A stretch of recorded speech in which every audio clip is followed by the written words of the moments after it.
Hello, I'm Nariman Behravesh, Chief Economist of IHS Markit. As we look at the global economy in 2019, what we're going to observe is an economy whose growth is peaking, that growth around the world is unsynchronized, and it's quite vulnerable. So every year we do our top 10 predictions for the coming year. And our top 10 are as follows. Number one, U.S. growth will remain above potential or above trend in 2019, growing around 2.6%. Number two, European growth will decelerate further. Number three, Japanese growth will remain very weak. Number four, Chinese growth will also decelerate.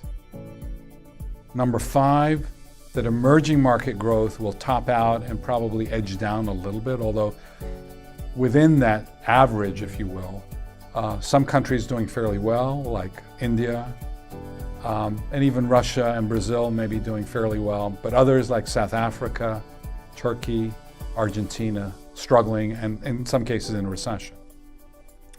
Our sixth prediction is that commodity markets will remain extremely volatile, but with major downside risks.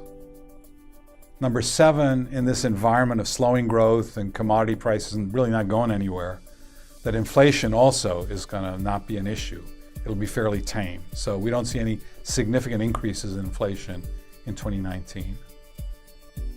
Our eighth prediction is that some central banks, will raise interest rates very gradually, led by the Federal Reserve, followed perhaps by the Bank of England and Bank of Canada.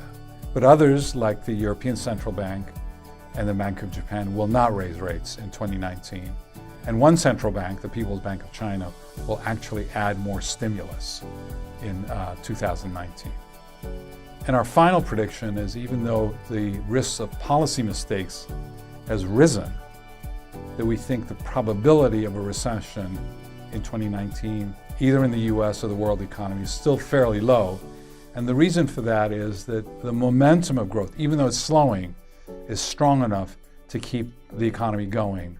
And it would have to be a really big shock to throw the economy into recession in 2019.